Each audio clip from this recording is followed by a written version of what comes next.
주기도문으로 기도하는 이유는 단순히 우리가 주문처럼 주기도문을 외우기 위함이 아니에요. 주기도문 속에 담긴 하나님을 알고 또 하나님을 경험하기 위해서입니다. 우리가 아는 것과 또 그 안에 담긴 그 하나님을 경험하는 것은 너무나 큰 차이예요. 주기도문은 처음부터 하나님께 초점이 맞춰져 있고 또한 하나님으로 마치게 되어집니다. 하나님 아버지, 우리가 하나님을 아버지라고 부를 수 있는 것은 엄청난 은혜라 그랬죠. 아브라함도 모세도 다윗도 하나님을 아버지라고 부를 수 없었어요. 그러나 이제는 우리는 예수 그리스도로 말미암아 하나님의 자녀가 되는 권세를 얻고 하나님을 아버지라고 부를 수 있게 되었어요. 하나님의 이름, 하나님의 나라, 하나님의 뜻을 구하게 되었고 또한 하나님의 공급하심과 또 하나님의 용서하심, 하나님의 보호와 하나님의 능력, 그리고 하나님의 영광에 대해서 우리는 주기도문을 통해서 깨닫게 되어지고 또 그것을 구하는 삶이 되었습니다. 오늘 주기도문의 마지막 부분은 괄호가 쳐져 있어요. 13절 후반부를 보면 나라와 권세와 영광이 아버지께 영원히 있사옵나이다 하고 아멘 하고 그 부분이 괄호로 쳐져 있습니다. 오래된 문서에는 이 부분이 없는 문서도 있다고 해요. 그러다 보니까 괄호로 처리했고 또 이 부분을 가리켜서 이제 기도가 끝나고 하나님 앞에 드리는 마지막 찬양이라고 해서 성경학자들은 송영이라고도 부릅니다. 송영은 짧은 찬송인데 예배의 마지막에 부르는 찬송을 의미해요. 찬송가에도 보면 송영 찬송이 여러 장들이 있는데 찬송가 1장부터 초반부에 보면 여러 장이 나오는데 거의 2단밖에 안 되는 아주 짧은 찬양들입니다. 짧은 찬양이지만 그 안에 함축되어 있는 의미는 굉장히 커요. 성부, 성자, 성령을 향한 찬송과 영광입니다. 오늘 여기에도 보면 나라와 권세와 영광이 아버지께 영원히 있사옵나이다 라는 그런 찬송으로 또 기도로 마치게 되어지는 거예요. 오늘 저는 나라와 권세와 영광 이 세 단어를 가지고서 좀 의미를 살펴보면서 은혜를 나누려고 합니다. 첫 번째는 나라예요. 우리가 주기도문 전반부에 나라가 임하시오며 해서 이미 나라에 대해서 은혜를 나누었죠. 하나님의 나라에서 가장 중요한 것은 하나님의 통치라고 말씀을 드렸어요. 하나님께서 다스리시는 곳은 바로 하나님의 나라입니다.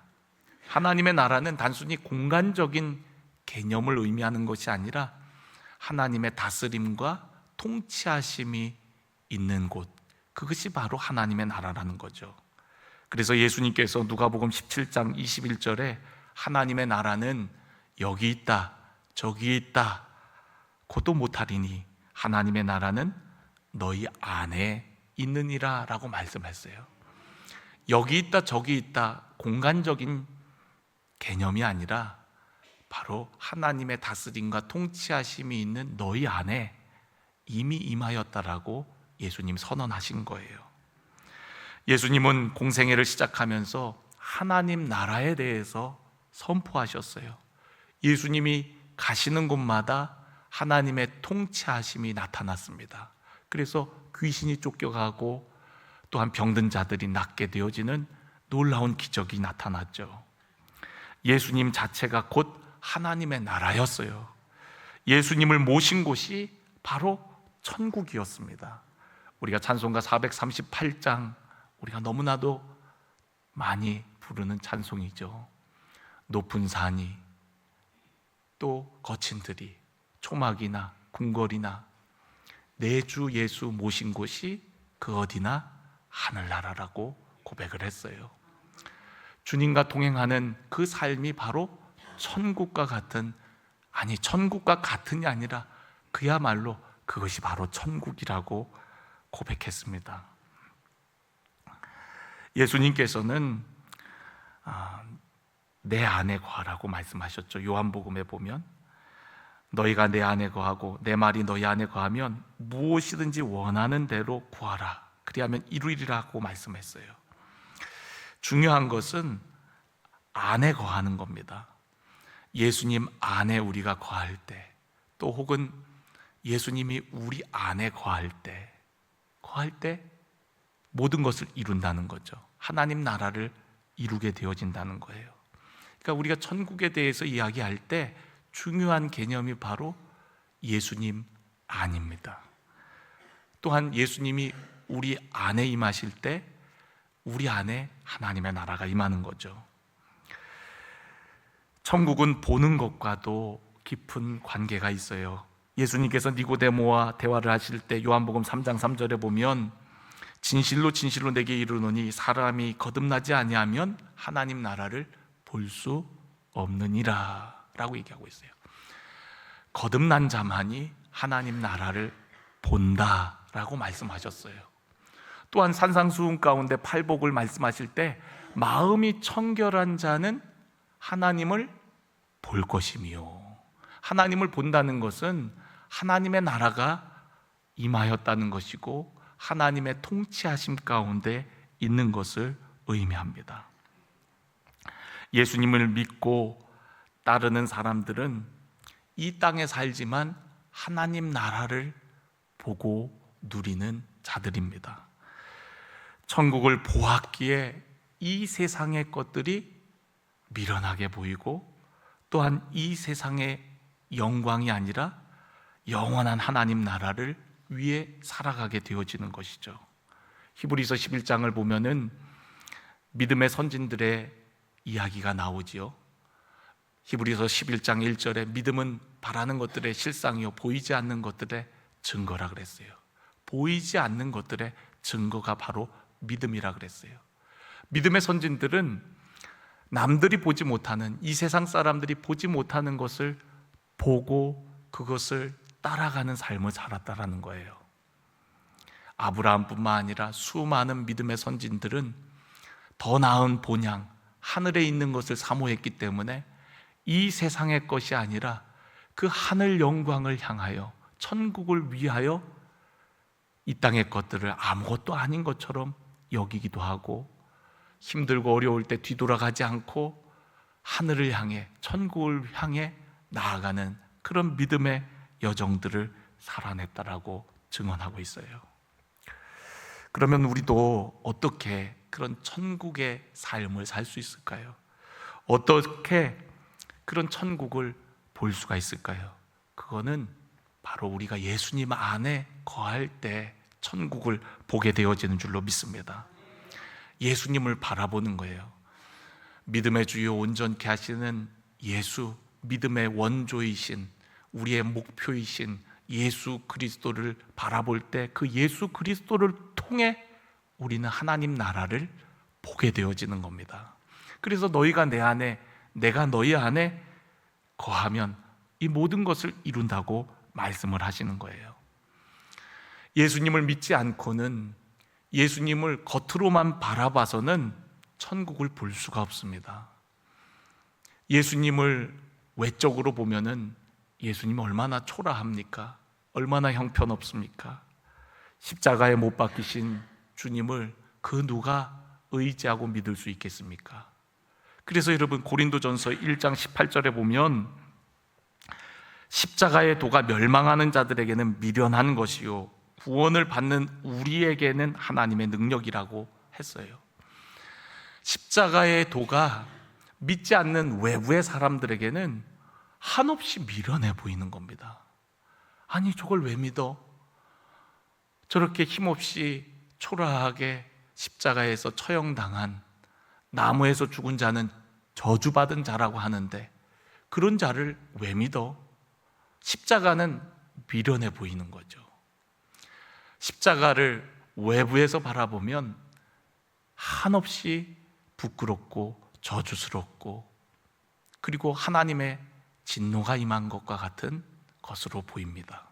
그런데 여러분, 십자가를 믿는 자 그 안에 들어가서 보면은 십자가는 하나님의 용서였고 하나님의 사랑이었고 우리를 향한 하나님의 은혜였다라는 것을 우리는 그 안에 들어가서야 그것을 깨닫게 되어지는 거예요.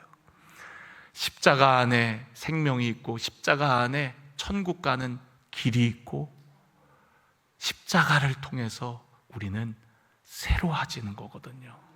그런데 십자가 바깥에서 믿지 않는 자의 눈으로 볼 때에는 아니, 저 십자가를 왜 믿어? 십자가에 죽은 예수를 왜 믿어? 한없이 미련해 보이는 거죠.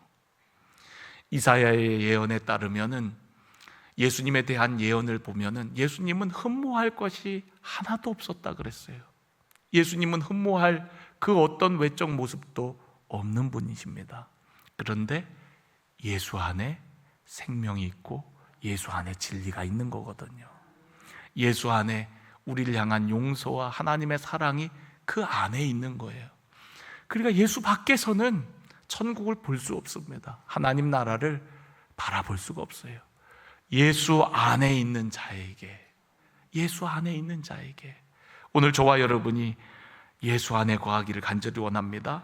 주님이 내 안에 거하기를 주님의 이름으로 간절히 축원합니다.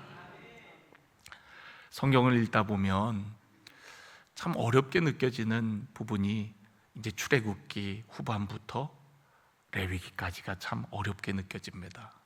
성경을 통독하려고 하는 분들이 거기에서 시험에 들어갔고 성경을 다 못 읽는 경우들이 참 많아요. 그런데 여러분, 자세히 보면 그 성경 안에 예수 그리스도가 보여요. 구약의 모든 것들은 예수 그리스도의 모형이거든요. 이 성경은 나에 대한 것이라고 예수님도 말씀하셨죠.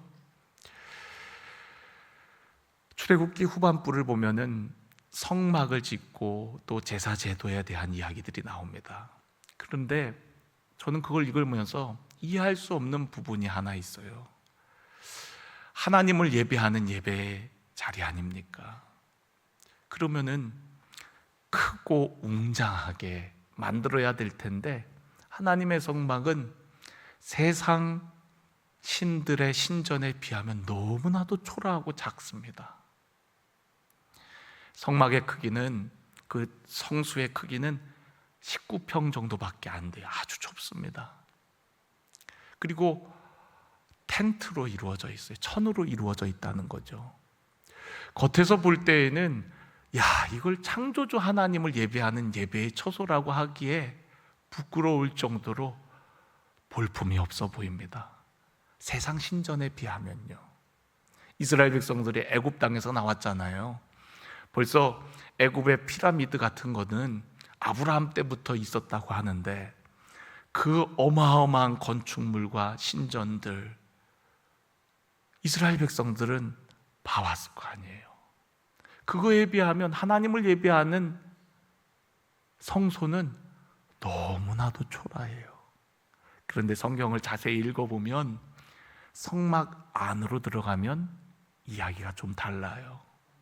성막 안에 들어가면 그 안에 휘장과 등잔대, 그리고 떡상과 분향단, 시은자, 그리고 그 시은자 위에는 양쪽에 스랍들이, 천사들이 날개를 활짝 펴고 하늘을 향하고 있는 모습, 그 모습은 정말 아름답고 경외감이 듭니다.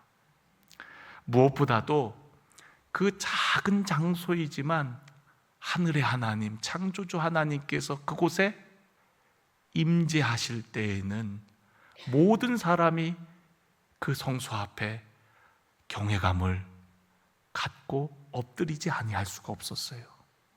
성막을 짓고 봉헌할 때 제사장들이 능히 서서 섬길 수 없을 정도로 하나님의 영광과 그 놀라우심 앞에 모두가 엎드렸고 감히 그곳을 쳐다볼 수 없을 정도로 아름답고 광대했습니다. 이게 바로 성소예요. 이게 바로 성소이고 하나님이 계신 곳입니다. 그런데 겉으로 보기에는 어때요? 보잘것없죠. 초라하죠. 이방 신전에 비하면 이게 뭔가 할 정도로 너무나도 보잘것없습니다. 근데 그 안에 들어가면 하나님의 영광이 가득하고 하나님을 향한 그런 놀라움이 그 안에 가득한 거지요. 여러분, 오늘날 교회도 마찬가지예요.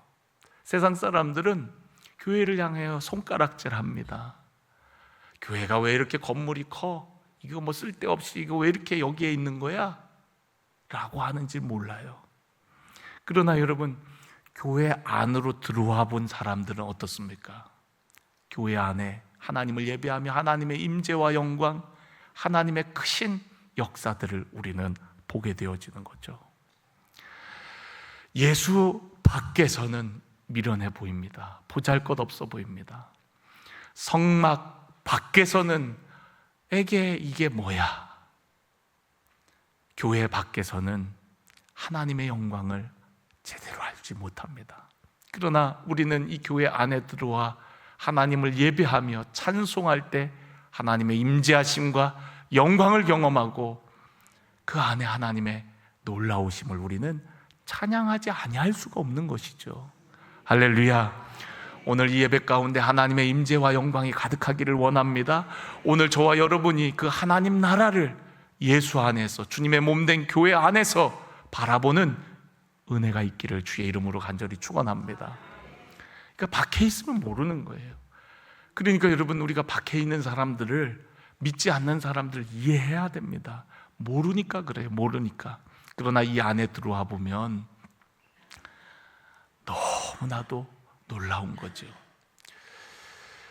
작년에 우리 지방에서 목회자들이 성지순례를 갔었습니다. 근데 영국과 스페인을 갔는데 스페인의 바르셀로나라는 도시를 갔었어요.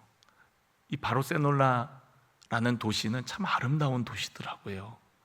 여러분들에게는 아마 황용조가 올림픽에서 올림픽 마라톤에 출전해서 금메달을 땄던 장소로 많이들 기억하실 거예요. 거기에 황용조 기념 공원도 있더라고요. 그런데 여러분, 그 도시에 정말 유명한 거는 건축물이에요. 그 도시에 천재 건축가 가우디가 살았는데 가우디가 지은 건물들이 몇 개가 있는데 그곳이 다 유명 관광지입니다. 그 중에서도 가장 유명한 건축물이 도시 한복판에 있는 성가족 성당입니다. 이렇게 언덕에서 바라보면 유독 그 성당이 눈에 들어와요. 왜냐하면 도시 전체에 그렇게 높은 건물이 별로 없는데 도시 가운데 그 건물이 우뚝 서 있거든요. 지금도 그 건물은 짓고 있는데 저는 이렇게 멀리서 봤을 때 그 건물이 마치 개미들이 쌓아 올린 흙덩이처럼 보이더라고요. 이렇게 아주 정교하게 흙을 쌓아 올린 것처럼 뭔가 개미들이 열심히 뭔가 쌓아 올린 것과 같은 그런 모양이에요. 그걸 보려고, 그 건물을 안에 들어가서 보려고 보니까 오랜 시간 줄을 서야 돼요. 처음에는 뭐 성당이 다 비슷하겠지. 그리고서 줄을 서 있는데 건물이 점점 가까워질수록 건물의 형체가, 건물의 외벽이 보이기 시작하는데 건물 전체가 다 예술 작품입니다. 건물 외벽에 다 성경의 스토리를 다 조각을 해놨어요. 그래서 가까워질수록 성경의 이야기가 보입니다. 저거는 예수님이 바다 위에서 바다 위를 걸어오신 장면이지.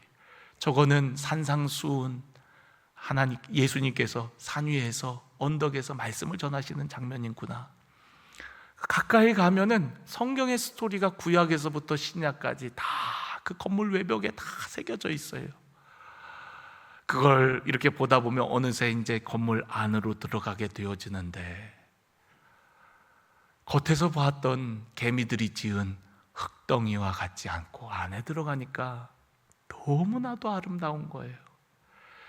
제가 들어가 본 건물 중에 가장 아름답고 가장 신비롭고 가장 경외감이 드는 건물이었습니다. 스테인드 글라스가 주변에 이렇게 쫙 되어 있는데 시간에 따라서 그 빛의 색깔이 그 건물 내부를 아름답게 비추는데 너무너무 황홀한 거예요.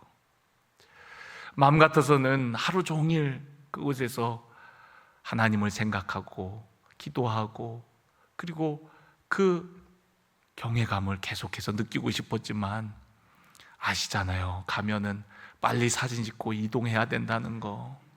제가 나오면서 내가 꼭 다시 오리라. 다시 와서 하루 종일 여기에만 앉아갖고 하나님을 생각하고 묵상하리라. 그러고서 나왔는데요, 아쉬운 마음을 가지고. 여러분, 건물 밖에서는 그 신비와 그 아름다움을 모르는 거예요.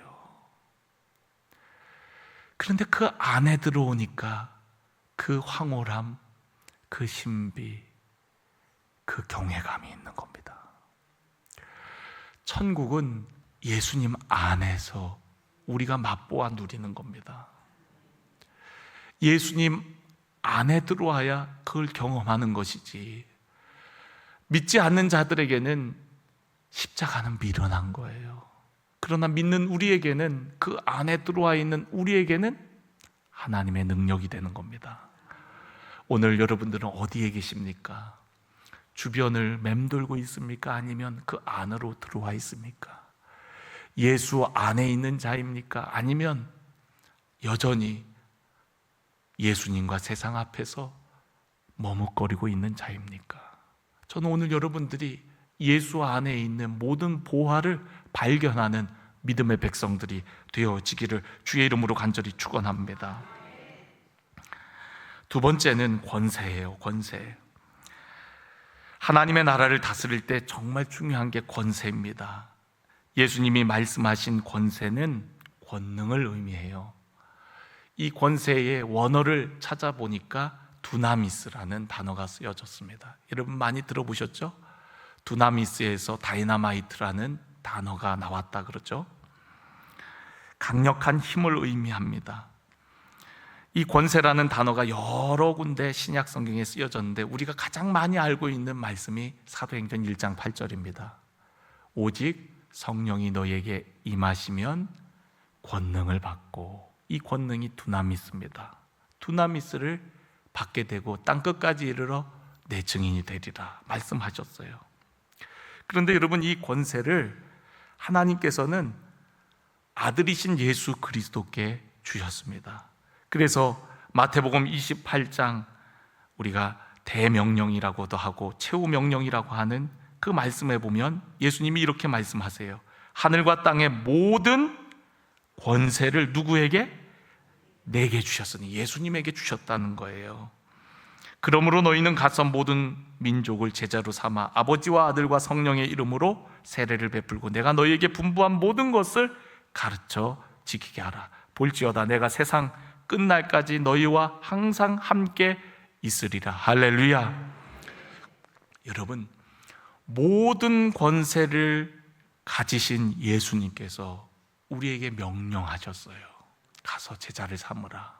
그리고 그 권세 있으신 주님께서 내가 너희와 항상 함께 하리라 라고 말씀하셨습니다.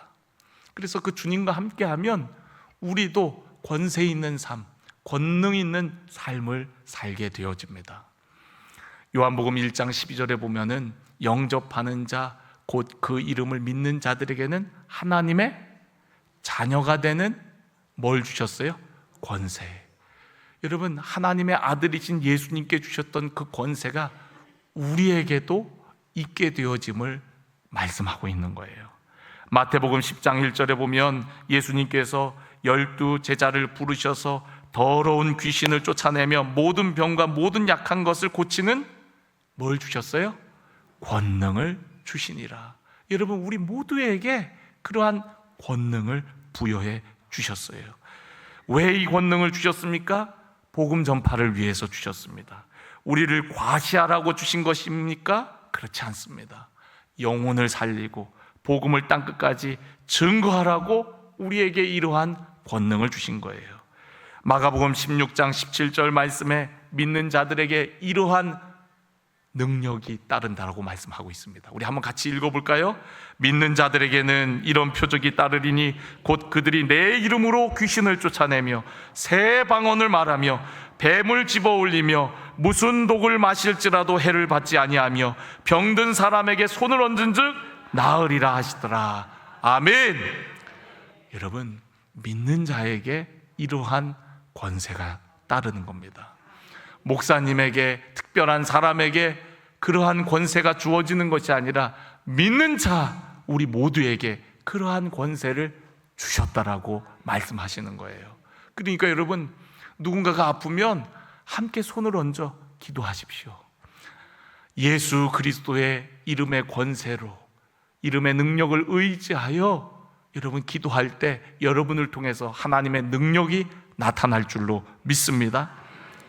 우리는 하나님의 자녀예요. 예수님이 가지신 그 권세를 우리도 동일하게 허락해 주신 거예요. 우리가 그 하나님의 능력을 온전히 나타내기 위해서는 깨어 기도해야 됩니다. 기도 외에는 이런 유가 나갈 수 없다고 주님 말씀하셨어요. 깨어 기도하고 믿음으로 선포하고 믿음으로 간구하시기를 바랍니다. 오늘도 우리가 기도할 때 성령께서 우리 안에 역사하셔서 우리로 하여금 땅끝까지 이르는 증인된 삶을 살게 하실 줄로 믿습니다. 나는 부족하고 나는 연약하지만 그런 연약한 자들을 통하여 하나님의 일들을 이루시는 것을 보여주실 줄로 믿습니다. 우리들을 통하여 영혼을 살리게 하시고 또한 세계 선교를 이루어 나가실 줄로 믿습니다. 또한 성령의 능력으로 우리가 예수님을 닮아가고 성령의 풍성한 열매 맺는 삶이 되어질 줄로 믿습니다. 나는 부족하지만 주님의 권세와 능력으로 여러분 이 모든 일들이 가능한 줄로 믿습니다. 사도 바울이 고백했죠. 내게 능력 주시는 자 어디서? 밖에서요? 안에서. 여러분 오늘 예수 안에 거하시길 바랍니다. 모든 것을 할 수 있는 줄로 믿습니다. 마지막 세 번째입니다. 영광. 여러분 주기도문은요 참된 영광이 오직 하나님 아버지께만 속해 있음을 우리에게 가르쳐주고 있어요. 진정한 영광은 하나님의 영광이요 또 하나님께로부터 온 영광입니다. 마귀가 예수님을 시험할 때 세상을 다 보여주고 세상 영광을 보여주면서 나에게 한번 절하면 이거 다 줄게라고 얘기합니다. 여러분 세상 영광은요 마치 잠깐 피었다가 시드는 꽃과 같아요. 그러니까 썩어질 영광이라는 겁니다. 하나님의 영광은 썩지 아니하는 영원한 영광인 반면 세상 영광은 잠시 피었다 지는 꽃과 같고요. 또한 세상 영광은 부정과 부패, 속임수를 통해서 얻을 수 있는 것들이에요. 또한 세상 영광은 자기 자랑이 들어 있습니다. 자신의 이름을 드러내는데 초점을 맞춰 있어요. 그러나 하나님의 영광은 그렇지가 않아요. 영광이라는 히브리어 단어는 카보드라는 단어를 씁니다. 또 헬라어로는 독사라는 단어를 써요. 근데 그 의미가 뭐냐면 무거움이에요. 그런 세상 영광, 그런 것들은 가벼운 영광입니다. 하나님의 영광은 무거워요. 하나님의 영광 안에 아주 많은 것들이 들어있는 겁니다. 예수님께서는 산상수훈 가운데 이런 말씀을 하셨어요. 내가 너희에게 말하노니 솔로몬의 모든 영광으로도 입은 것이 이 꽃 하나만 갖지 못하였느니라. 하나님께서 만드신 꽃 한 송이 속에, 씨앗 하나 속에, 또한 대자연 속에 하나님의 신성과 영광이 깃들어져 있다라고 성경은 우리에게 말씀하고 있거든요. 겨자씨 한 알 속에 천국의 비밀이 들어있는 겁니다. 얼마 전 우리 청년들이 멘토링 트립 미국에 다녀왔을 때 간증 중에 빠지지 않고 들어가 있는 간증이 있었어요. 모든 학생들이. 아마 그들에게 그게 큰 자극이 되었던 거죠. 빠지지 않고 들어갔던 간증 내용은 뭐였냐면 나이아가라 폭포 그곳에 간 간증은 모든 아이들이 다 썼더라고요. 왜 그랬을까요? 그 대자연 속에 하나님의 신성과 영광을, 그 폭포를 바라보면서 아이들이 그 경외감을 느낀 거예요. 그 경외감이 너무나 커갖고 다 간증 속에 그 이야기가 다 들어가 있는 거죠. 저도 오래전에 나야가라 폭포에 갔을 때 그 폭포 가까이 나아갈 때 마치 하나님의 그 영광 앞에 나아가는 것과 같이 그 경외감이 들더라고요. 자연 속에 하나님의 신성이 있는 거예요. 풀 한 포기, 꽃 한 송이, 작은 씨앗 속에 하나님의 영광이 기들어져 있는 겁니다. 솔로몬의 모든 영광으로도 이 꽃 하나만 못하다 그랬어요. 그런데 여러분, 이 영광이 어디에서 절정이 됩니까? 물론 성막과 성전에 하나님의 임재와 영광이 가득한 모습, 우리가 성경에 그 하나님의 영광이 가득한 그런 모습을 볼 수가 있는데, 그 모습이 현실로 더욱 눈에 또렷하게 나타나는 사건이 있었는데, 그게 바로 뭐냐면 성육신입니다.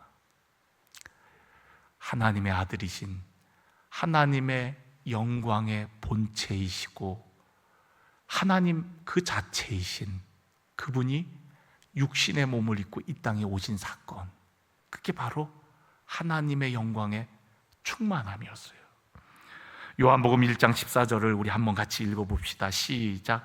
말씀이 육신이 되어 우리 가운데 거하심에 우리가 그의 영광을 보니 아버지의 독생자의 영광이요 은혜와 진리가 충만하더라. 할렐루야.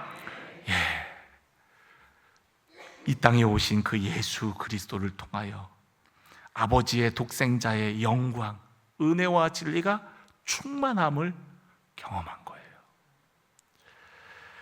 여러분, 이제는 그 영광을 어디에서 경험합니까? 바로 주님의 몸된 교회에서 경험을 하는 거예요. 교회 안에 들어올 때, 믿음의 공동체 안으로 들어올 때 그 안에 하나님의 영광, 아버지의 독생자의 영광, 예수 그리스도로 말미암아 하늘의 영광을 우리는 보게 되어지는 겁니다. 우리 모두가 영광의 도구가 되기를 간절히 원합니다. 올해 우리 교회의 표어가 뭐죠? 열방의 빛을 비추라. 그 약속의 말씀이 이사야서 60장 1절의 말씀이거든요. 우리 한번 같이 다시 한번 읽어보겠습니다. 시작. 일어나라, 빛을 발하라. 이는 내 빛이 이르렀고 여호와의 영광이 내 위에 임하였음이니라. 할렐루야. 여러분, 우리가 일어나 빛을 발하려면 빛 대신 주님이 우리에게 오셔야 빛을 발할 수 있어요. 우리 자체는 어둠입니다. 그런데 빛 대신 주님이 오셔서 우리 안에 거하시며 우리도 빛의 도구가 되어지는 거죠. 하나님의 영광이 우리 안에 임할 때 우리는 일어나게 되어지는 거예요. 그리고 하나님의 목적과 계획대로 하나님의 영광을 위하여 쓰임받는 하나님의 백성들이 되어질 수가 있는 것이죠. 그렇게 하나님의 영광을 온 세상 가운데 발하도록 부름받은 공동체가 바로 교회요. 교회는 바로 우리들이어서 우리들을 통하여서 세상 가운데 하나님의 영광을 나타내시는 줄로 믿습니다. 우리 교회에 주신 이 비전이 올해뿐만 아니라 계속해서 우리 교회가 빛을 발하는 교회, 성도의 삶이 되어지기를 간절히 원합니다. 주기도문 마지막 부분에 보면 아버지께 영원히 있사옵나이다 하면서 아멘으로 마치게 됩니다. 우리가 아멘을 많이 하지만 많은 분들이 아멘의 의미를 잘 모르는 분들도 계신 것 같아요. 아멘은 히브리어인데 긍정을 나타내는 말입니다. 이것을 해석하면 진실로, 참으로 라는 의미예요. 우리가 어떤 말에 아멘을 한다는 것은 내가 그렇게 동의합니다, 그렇게 되기를 원합니다 라는 의미가 내포되어 있는 거예요. 그런데 여러분, 아멘이 주님의 이름이라는 사실을 여러분 아십니까? 요한계시록 3장 14절에 보면 라오디게아 교회의 사자에게 편지하라. 아멘이시오, 충성되고 참된 증인이시오, 하나님의 창조의 근본이신 이가 이르시되. 이분이 바로 예수 그리스도이거든요. 예수님은 아멘이시래요. 예수님은 언제나 하나님께 늘 아멘, 참으로 순종하며 하나님의 뜻에 동의하여 따르는 분이셨다라는 겁니다. 겟세마네 동산에서도 내 뜻대로 마옵시고 아멘, 아버지의 뜻대로 되기를 원하나이다. 그러니까 그 예수님 자체가 바로 아멘 그 자체라고 우리에게 말씀하고 있는 거예요. 예수님께서 진실로 진실로 너희에게 이르노니 말씀하셨을 때 이 진실로 진실로라는 단어가 바로 아멘입니다. 아멘 아멘 너희에게 이르노니, 참으로 진실로 아멘 아멘 너희에게 이르노니. 이것은 확정을 의미해요. 너무나도 중요하다는 것을 의미합니다. 제가 어느 교회 집회를 갔더니 그 교회는 아멘을 특이하게 하더라고요. 아멘 아멘 이렇게 아멘을 하더라고요. 처음에는 그게 이상했는데 나중에 목사님 얘기를 들어보니까 이게 성경에 다 있는 내용이구나 하는 걸 알았어요. 우리도 한번 해볼까요? 제가 할렐루야 하면 여러분 아멘 아멘, 제가 아멘 아멘 하면 여러분들 아멘 아멘, 계속 아멘 아멘만 하면 돼요. 어렵지 않죠? 할렐루야 아멘 아멘. 예, 그렇습니다. 아멘하여 영광 돌린다고 고린도후서 1장 20절에 우리에게 말씀했죠. 아멘으로 영광 돌린다 그런 거예요. 그리스도 안에서 우리는 항상 예만 된다 그랬어요. 여러분, 오늘 아멘으로 영광 돌린다는 것은 하나님을 향한 순종의 결단을 의미합니다. 아무리 하나님 말씀 많이 듣고 유튜브 틀어놓고 하루 종일 말씀을 들어도 말씀에 순종치 않으면 그 사람에겐 아멘이 없는 겁니다.